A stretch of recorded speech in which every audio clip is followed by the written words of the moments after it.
Queremos pues saludar y darle la bienvenida una vez más a este importante segmento de salud mental en Contacto Diario a nuestro querido amigo el doctor Julio Chestaro, quien es neuropsicólogo y hoy viene a tocar este importante tema, evaluación neuropsicológica para niños y adolescentes escolares. Saludos, doctor, qué bueno que está con nosotros. Buenas, feliz nuevamente de estar acá junto a ustedes. Sí, ese es el tema que vamos a tratar el día de hoy, ya que estamos en agosto, estamos iniciando un nuevo ciclo escolar. Incluso mi sobrino Mateo, de 6 años, ya entró a su primer curso de primaria, está en primer curso. Y realmente yo sé que para los padres, los tutores, los buenos padres y los buenos tutores, algo muy importante para ellos es la educación de sus hijos.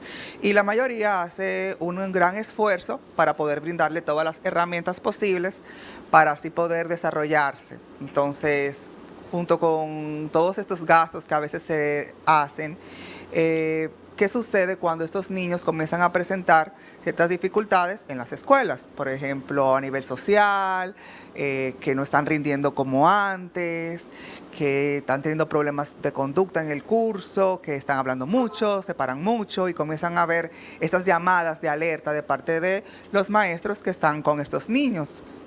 Entonces, ¿cuál sería el siguiente paso a seguir con estos casos, verdad? Entonces, para eso es que entra ya ahí la evaluación neuropsicológica. Doctor, de entrada, ¿en qué consiste y cómo se hace esa evaluación neuropsicológica a un niño, por ejemplo, en este caso, que vamos a llevarlo por primera vez a la escuela? ¿Cómo se da ese escenario para hacer esa evaluación a ese niño? Bien, si se presentan estos tipos de dificultades, como dije, a veces de sociabilizar, que uno ve que el niño no se está socializando con los demás niños, o que está moviéndose mucho, que molesta mucho, o que no está atendiendo a clase, que no hace la tarea, entonces ahí se debe llevar a un centro. Por ejemplo, acá en Serenidad hacemos ese tipo de consulta de evaluación neuropsicológica, donde se hace su entrevista con los padres, se pregunta qué dificultades o qué inquietudes se pueden haber presentado en el niño, se observa su conducta y dependiendo de la edad, entonces se aplican un conjunto de pruebas que van a evaluar estas áreas y van a evaluar cómo se están afectando, por ejemplo, la parte de atencional, de memoria, de aprendizaje y también de inteligencia. Doctor, en muchas ocasiones, lo que Víctor le decía en la pregunta, más que todo era que cuando los niños ingresan por primera vez, o sea, todavía el maestro no tiene el tiempo para conocer, pero en el proceso de adaptabilidad al centro se pueden dar algunas situaciones. Pero yo pienso que también como padres, ahí tenemos que hacer algunas observaciones que pensamos antes de ver cuáles serían las condiciones para que este niño se pueda adaptar y pueda tener también un aprendizaje significativo. Sí, claro, o sea, esto es algo, yo lo llamo el triángulo, porque viene tanto desde el aprendizaje de la casa como de la escuela, y ya si se encuentra, digamos, algún tipo de dificultad, entonces también del terapeuta que vaya a trabajarle estas áreas que se encuentran afectadas. Pero sí, efectivamente, en la casa uno puede observar ciertas conductas. Ahora, uno nunca debe caer en el error que caemos mucho, que es la parte comparativa. O sea, que a veces vemos ciertas actitudes y decimos, ay, que el papá era así.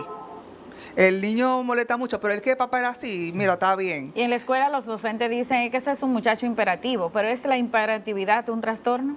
Sí, la hiperactividad es una parte de un trastorno, o sea, entra parte del trastorno de déficit de atención e hiperactividad, que entra en la parte de la impulsividad, de la falta de control de impulsos, pero, o sea, hay una diferencia entre hiperactividad y un niño inquieto. O sea, un niño es normal que quiera jugar, que quiera brincar, que quiera saltar, que grite, o sea, es parte de la niñez. O sea, ahora, cuando hay dificultades para poder controlar o modular, entonces ya ahí hay que evaluar a ver si es un problema, o sea, si es un trastorno en sí. Pero, o sea, hay que diferenciarlo de lo que es un niño inquieto. Porque yo digo, por ejemplo, yo no soy el más, o sea, yo no tengo hijos.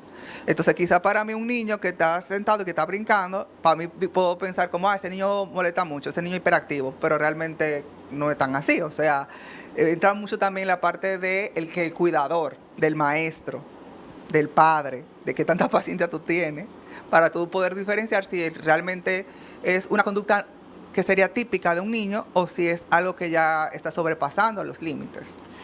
Doctor, después que se hace, hay dos partes importantes, que es el padre o los padres y ya el ambiente escolar, los maestros. Después que se hace esta evaluación neuropsicológica, al niño se determina que tiene esa o hiperactividad o que no quiere hacer la tarea, tiene alguna dificultad en el aprendizaje. Me gustaría saber el papel que juega uno y otro para ayudar a corregir esa situación por la que está pasando el niño. Llámese el padre y las madres. ¿Cuál es la importancia de cada uno de ellos para que esta situación se pueda corregir? Sí, muy bien. Como dije, después de una evaluación, si se determina que hay algún tipo de condición, entonces ya el terapeuta o el evaluador va a crear esas recomendaciones de en qué consiste para ayudar al niño. O sea, entonces el papel de uno y otro, llámese maestro, llámese padre y maestro, porque es una responsabilidad de ambos. Exacto. Por ejemplo, uno pone las recomendaciones tanto de nivel de terapia, de rehabilitación, como las recomendaciones para la escuela, como las recomendaciones para la familia. Porque si en la escuela se comienzan a trabajar ciertas áreas para ayudar a controlar la parte, digamos, cognitivo-conductual del niño, ayudarlo a que tenga menor distraibilidad, que preste más atención, que se mueva menos, pero en la casa sigue igual, entonces el niño no va a saber entonces qué conducta adoptar, porque está recibiendo una orientación en la casa y está recibiendo otra orientación en la escuela. Entonces el papel de ustedes en este caso sería una orientación tripartita, padre, maestros y en el caso de ustedes como orientadores. Exacto. La información debe fluir para que realmente todos hablen el mismo idioma. Sí, es un trabajo de todos. O sea, si tú comienzas a querer que la escuela haga todo, el niño va a durar 4 horas en la escuela. O sea, exacto, cuando llega a la casa, si tú no le pones las reglas o las herramientas ya establecidas, entonces el niño nunca va a tener una conducta ya estructurada. Por eso es muy importante la parte de la estructura. O sea, que tanto en la escuela, en la terapia y en la casa, pues el niño reciba las mismas reglas y tenga las mismas consecuencias de cuando las cosas no salen como se debe. Por ejemplo, no solamente esa parte, sino incluso la forma, las estrategias de aprendizaje. Yo tuve una niña de 16 años que le costaba mucho estudiar, se pensaba que se le diagnosticó su trastorno de déficit de atención e hiperactividad, pero se observó que, por ejemplo, ella tiene la capacidad de recordar mejor cuando escucha que cuando ve. O sea, tiene un mejor aprendizaje a nivel auditivo que visual. Entonces, ahí uno le crea la estrategia de, mira, a la hora de estudiar, no solamente ponte a mirar, sino que lee en voz alta, graba la clase y escúchala. Entonces, así, junto con otras herramientas también aplicadas, la niña empezó a tener mejores resultados escolares, porque entonces ya aprendió también cuáles son las estrategias que necesita para estudiar. Entonces, de eso se trata la evaluación. O sea, no es tanto uno venir y encasillar al paciente y decir, el niño tiene esto, y tenerlo ya entonces como marginado o como, ya no va a tener ciertas capacidades, sino al contrario, es encontrar qué dificultad presenta el niño y así crear estrategias y terapias que le ayuden al niño a poder potenciar y establecer mejor la parte que está afectada. O sea, si hay un problema de atención, que vamos a trabajar la parte atencional. Si es un problema ya a nivel de memoria, vamos a trabajarle la memoria. Vamos a buscar estrategias que le permitan al niño compensar ciertas dificultades que él tenga para que así pueda trabajar en base a su mejor capacidad. Porque muchos de estos niños comienzan a compararse con los otros compañeritos, comienzan a exigirse más y comienzan a frustrarse porque dicen, ven acá, porque yo me junto con mi amiguito a estudiar, él lee una hoja y ya se la aprendió y a mí me cuesta, hay algo mal en mí. Entonces eso también trae desánimo, muchos niños se desencantan y dicen, yo no voy a estudiar nada porque yo me pongo a estudiar y aún así me quemo. Entonces, cada una de esas cosas que ocurren son llamativas y son un rasgo o un detalle para uno recibir una evaluación neuropsicológica. Y ahí la importancia de que los docentes sigan entendiendo que las evaluaciones no son colectivas, sino que son individuales y que cada quien tiene su nivel diferente de aprendizaje. Claro, por eso dije que en las recomendaciones a veces hay recomendaciones para la escuela. O sea, cómo tú debes tratar a este niño. Por ejemplo, si yo evalúo a un niño y veo que su velocidad de procesamiento, o sea, la forma en que capta la información y la procesa es diferente, o sea, es un poquito quizás más lenta. No es verdad que un niño que no tenga esa dificultad en un examen te lo llene en 30 minutos, el niño que tenga la dificultad no te lo va a llenar igual en 30 minutos, o sea, va a presentar más dificultad, por lo tanto, ese niño merecería un poquito más de tiempo en el examen.